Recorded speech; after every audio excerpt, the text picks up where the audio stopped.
Hi, everyone. Thanks for being here for the workshop, and my apologies that I'm not actually there in person. Two bits of information before I begin the talk. First, please ignore the slide header that says UCL for University College London. I'm now at the North Carolina Museum of Natural Sciences, but I didn't have time to actually change the details. And second, to give you an introduction, I'm a historian of science with training in both paleontology and genetics. And today I'm going to be talking to you about one of my research projects on the history of fossil ethics in the field of paleontology. So, the outline for today's talk. My talk today is divided into 5 different sections. So, first, I'm going to talk about the role of celebrity in science. Specifically, I'm going to talk about the role of celebrity in the history of ancient DNA research, which is the practice of extracting and analyzing DNA from fossils. So think Jurassic Park. So this argument and evidence for celebrity actually comes from my previous doctoral research, and I mention it in this talk today because it's this idea of celebrity that actually links my former research to my new research on the contemporary history of fossil collecting, buying, and selling. I'm going to introduce my new research project by introducing the story of Sue, the largest, most complete, and the most famous T-Rex ever discovered. Sue is a story that actually typifies a contemporary controversy in paleontology. And while this idea of celebrity in science is important to understanding this case study, I'm also going to argue that assumptions regarding authority and access to specific fossil specimens plays a role too. Third, I'm going to briefly put Sue and the conflict about ownership in a historical context. And 4, I'm going to suggest that this conflict and other similar conflicts in paleontology are caused by assumptions of authority. And I'll discuss what I mean by that later. And finally, I'm going to offer some tentative conclusions, but they're really more about speculations because this is new research in its earliest stages. So I appreciate any kind of feedback that you can offer. So despite this being new research, I'm actually going to try to present this argument. So in this talk, I'm going to argue that the celebrity of specific fossil specimens and assumptions concerning authority are underlying but unexamined causes of controversy affecting the production of knowledge in paleontology, not only in the case of Sue, but throughout the history of paleontology on both a national and a global scale. So first things first, let's talk about celebrity in science. The search for DNA from fossils, some brief background, is the practice of extracting, sequencing, and analyzing DNA from ancient and extinct organisms that are anywhere from hundreds to thousands of years old. What I did for my doctoral research is my goal was to trace ancient DNA's disciplinary development from an emergent to an established practice, roughly from the 1980s to today. So we're looking at a very contemporary history of the science. To do this, I used historical and archival methods as well as oral history interviews with over 50 scientists who work in and around the field of ancient DNA research. And what I concluded is that the discipline developed under intense public interest and extreme media exposure, particularly as the field developed alongside the book and the movie Jurassic Park. So what I do in my doctoral research, which is also now in the beginnings of a book with Yale University Press, is I argue that celebrity is actually a crucial component in shaping the science of ancient DNA research, not just during a single episode in its history, but over a prolonged period of time. So what I'm going to do is give you a quick rundown of how celebrity works in the history of ancient DNA research. There won't be much evidence because I don't have time for that, so you're going to have to trust me that I've got the historical and archival and oral history interviews to back it all up. So first we start in the 1980s, and most researchers point to the quagga as the beginning of ancient DNA's history. So most reports and reviews of ancient DNA research cite a paper published in Nature in 1984, where scientists discovered DNA in a 140-year-old extinct quagga, and they mark this as the beginning of its history. And most researchers also cite Michael Crichton's 1990 book and Steven Spielberg's 1993 movie, Jurassic Park, as the beginning of their field's popularity. However, what I show is that there's really a different story and a different history to tell. What I do is I reveal that there are different actors, so different characters, from futurists and enthusiasts to scientists, as well as the media that actually contributed to ancient DNA's early history. So here, what we need to understand is that what we see as science often has its beginnings with ideas and individuals that are outside the conventional confinements of the laboratory. And this is an important point that I will bring up when we're talking about assumptions of authority in paleontology when it comes to fossil collecting, buying, and selling. Now, moving into the 1990s, DNA from insects in amber. Everyone is familiar with that, especially this audience. As paleontologists, you're very well aware of the influence of Jurassic Park. So what we see in the history of ancient DNA research is that in the early 1990s, a small but growing group of scientists actually began to test the limits of DNA preservation and fossil material with new technology. Crucially, Jurassic Park coincided with these events, and its popularity placed ancient DNA research as well as its scientists into the media spotlight. In the 1990s, the hunt for DNA from fossils evolved from under the scrutiny of the press and the public gaze, particularly as a series of studies published in well-respected journals such as Nature and Science reported the recovery of multi-million-year-old DNA from amber insects and even dinosaur bone.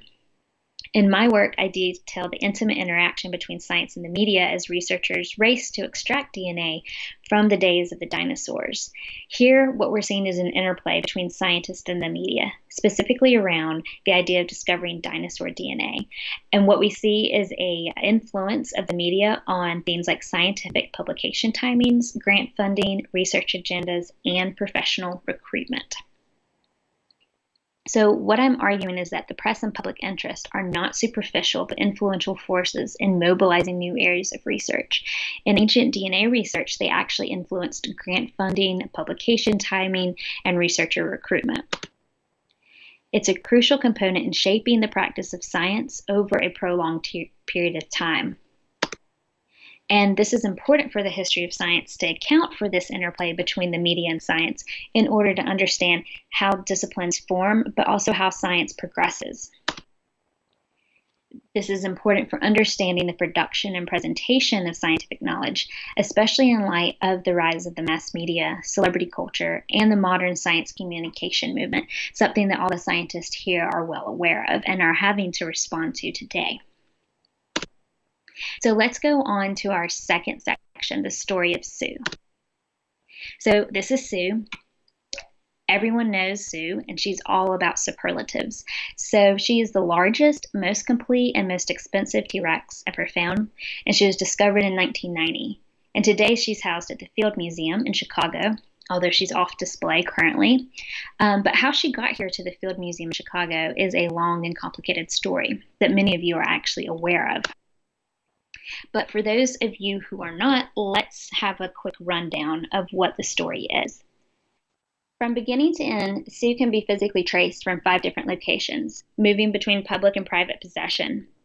At each location, there's a story that we can tell about ethics, politics, and their impact on scientific practice. The story starts in 1990, roughly here in South Dakota, where her skeleton was found by members of the Black Hills Institute on a ranch belonging to a man named Maurice Williams. The Black Hills Institute, owned by the Larson brothers, Pete and Neil Larson, bought the skeleton from Maurice Williams, writing him a check for $5,000. The Black Hills Institute dug her up and then took her to their museum in Hill City, South Dakota, here. Members of the museum began preparing the fossils for scientific study as well as display. But in 1992, the FBI raided the museum, confiscated the skeleton, and claimed that the dinosaur actually belonged to the federal government, which means it belongs to the public. Sue was transferred and held hostage at the South Dakota School of Mines and Technology, roughly here. And a huge court case then took place regarding the question of who owned Sue. Later in 1997, Sue was shipped to New York City, roughly here, where she was auctioned off by Sotheby's. The bidding started at $500,000. Sue was then sold to the Field Museum of Chicago for over $8 million, and McDonald's and Disney helped to make the purchase happen. In the end, Pete Larson, who was primarily in charge for excavating Sue on behalf of the Black Hills Institute, was convicted of 2 felonies, 2 misdemeanors, and sentenced to 18 months in prison, all which were punishments for other crimes related to money laundering with fossil hunting, but not necessarily with the excavation of Sue. So, long story short, how and why did all this happen?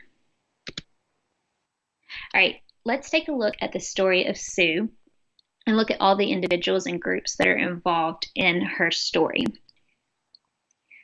First, we have the Black Hills Institute, which was responsible for excavating the dinosaur in the first place. Then we have Maurice Williams. Maurice Williams claimed that he never accepted the check as payment for the fossil, but as payment for the fossil to be excavated and cleaned for sale at a later date. And this was part of what was problematic.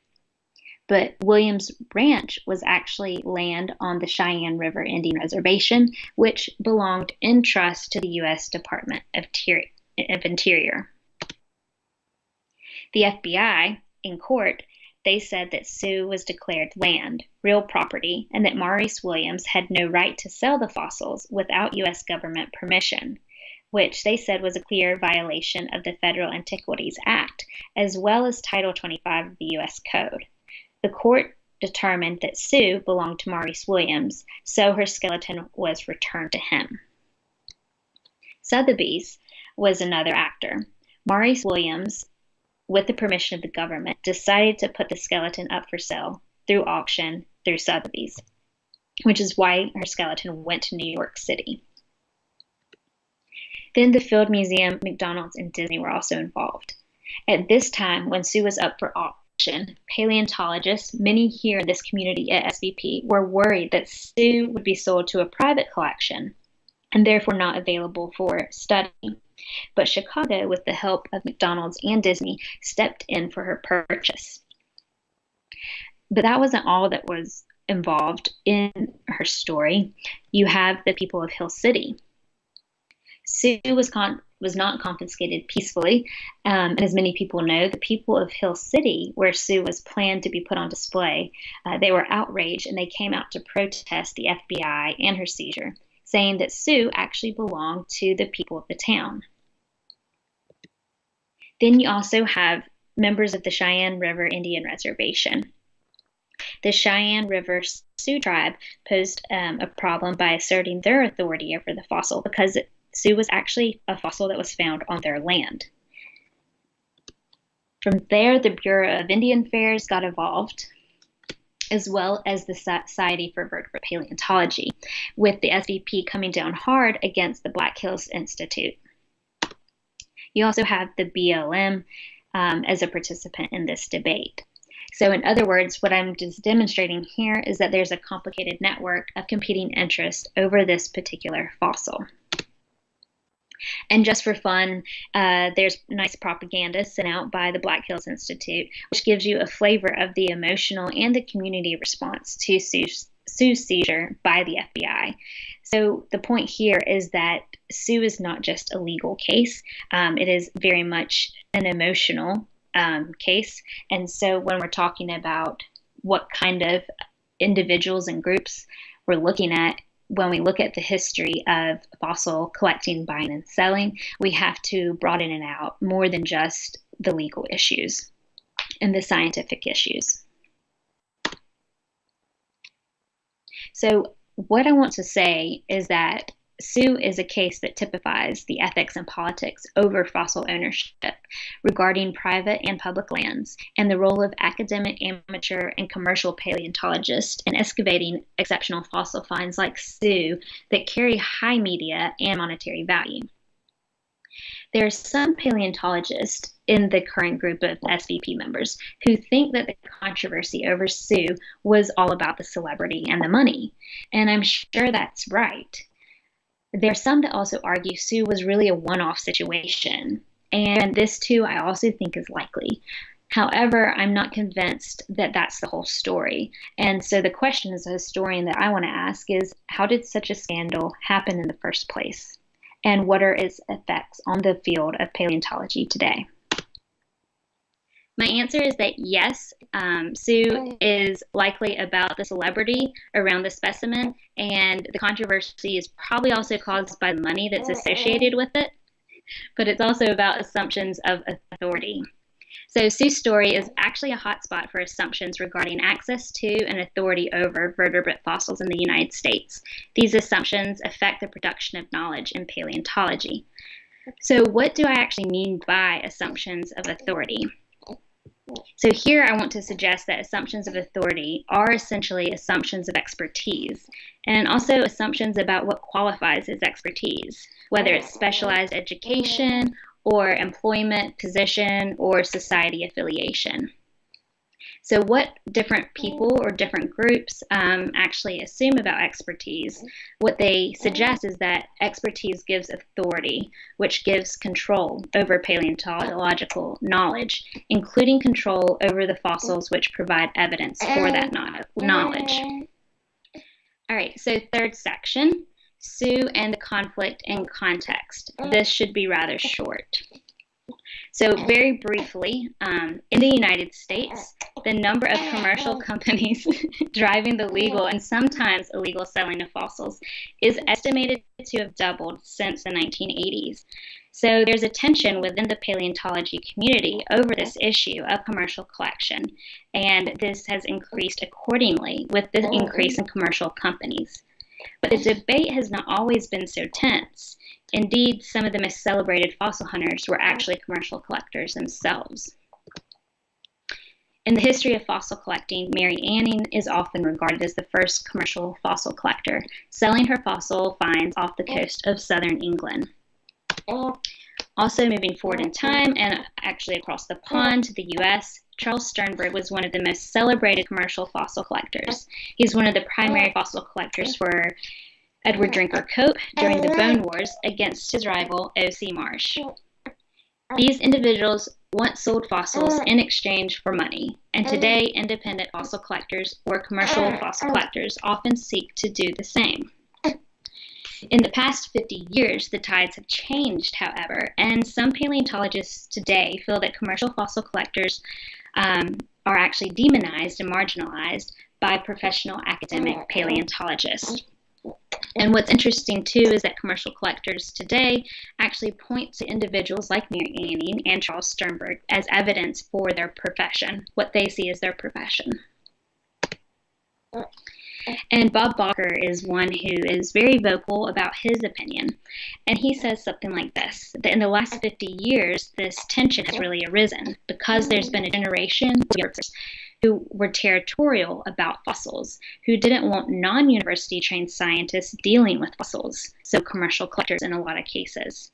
And as Bob Bacher said, we are the priestly paleontologists. We have PhDs in Ivy League schools. So here you see some assumptions of authority that might be taking place, especially with the debate over Sue and also the debate over fossil collecting much more generally. So while serious historical scholarship is needed to understand the causes of these changing attitudes towards commercial collection, I'm going to turn to some thoughts about the role of assumptions as a cause in this controversy. So last section, section 4, assumptions of authority in contemporary paleontology. So scholars in history of science have documented the birth and growth of American paleontology in the late 19th and early 20th centuries regarding the role of fossil collecting as it evolved from an amateur to an academic practice.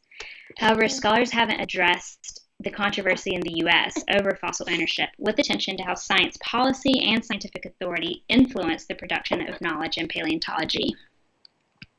So that's something I want to try to do here. So prior to Sue, there were two pieces of legislation regarding resources on federal lands. After Sue, however, paleontologists pushed for new legislation that would speak specifically to the excavation of vertebrate fossils on federal land. And in 2000, a report was put together to assess fossil management on federal and Indian lands and defined fossils in the following way. Here, it said that fossils are non-renewable and relatively rare resources with scientific, educational, commercial, and recreational values.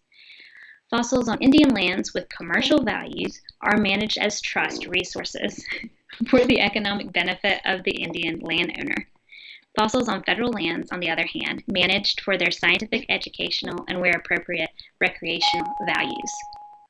In 2009, legislation was passed with specific rules and regulations on the collection of vertebrate fossils on federal land.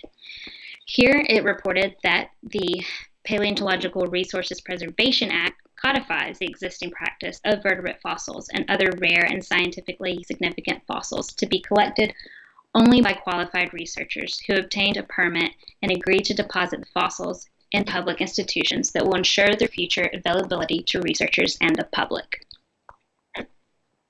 Some commercial collectors felt the legislation placed further restrictions on their work. While they wanted access to permits on these public lands, they felt that they were often denied them and instead often only given to qualified academic paleontologists. At the same time, however, there were other academic paleontologists who thought that the legislation did not go far enough. They wanted to see fossils protected on both public and private land, which is actually the practice in other countries like Canada. A big picture view of the controversy was reported in a 4-page article in Science in 2014. So this debate around commercial collection is highly variable, but here's an example in print of some of the positions that people take on the issue. So reading here the quote, where fossils are informative because they can provide data on systematic stratigraphy, morphology, function, ontogeny, paleoecology, and so forth, they are significant. In order to avoid the ever-increasing loss of such fossils to commercialism, which undermines collections-based scientific research and leads to further cuts in funding and job opportunities, the scientific significance of fossils must be increasingly emphasized. We therefore consider the battle against heightened commercialism of fossils to be the greatest challenge to paleontology of the 21st century. So here, researchers on this side of the debate argue that what's at stake is the loss of scientifically significant fossils from the public domain. In a written response to this, commercial collectors wrote, "We believe, on the other hand, that the demonization and marginalization of a specific portion of the paleontological community is the result of misunderstanding, misplaced entitlement, and simple intolerance. Such attitudes endanger the future of the very science of paleontology and paleontological collections which it is based on." So, to be clear, this is not just a petty debate among the paleontology community about either or this side or that side. Rather, as a historian, I see that it has important implications for the production of knowledge in paleontology, and therefore it's important to the philosophy of science as well. So here there are serious philosophical questions about reproducibility, representation, and scientific accuracy. This quote says that indeed many people view commercial fossil hunters as paleontologists in their own right, which is understandable given the apparent similarities. But this perception is wrong, according to this author, this paleontologist. In the majority of cases, commercial fossil collecting is not paleontology, it is not science. There are points of overlap, but they do not constitute a complete scientific program. So here there's a lot of boundary work going on and strong assumptions of what science is and what it's not. And according to this author in this debate, commercial collection is not actual scientific paleontology. So in exploring the assumptions of authority in paleontology, I'll need a 20th and 21st century history of professionalization and commercialization of fossils. And there are some other scholars in other fields that have documented how this has worked in botany and ornithology, for example. And the point here is that professionalization must take into account commercialization. Here, a historian of science has looked at the fossil trade in human origins, and this scholar has said this: over the past 200 years, the fossil trade has turned into a profession as well as a market, reflecting both science and commerce. And in addition to drawing attention to assumptions of authority built into this controversy over fossil ownership, I also want to bring attention to a point that another historian of science made about assumptions that we as historians make when writing about the professionalization of science. So here this historian has said this: the portrait of the amateur found in traditional historical studies has usually been painted from the perspective of the professional, where they have seen the amateur as a scientific enthusiast, a supporter of science, or a second-rate scientist. Historians have understandably begun with the worldview of the professional because they were studying professionalization. As a result, they have often overlooked the nearly self-evident fact that amateurs, and here I also want to interject, perhaps commercial collectors and professionals, pursue science for different reasons. The mission of a professional scientist is to advance science and to further scientific knowledge. Many professionals then, and also many historians like myself, often assume that amateurs or commercial collectors, in this case, share this objective.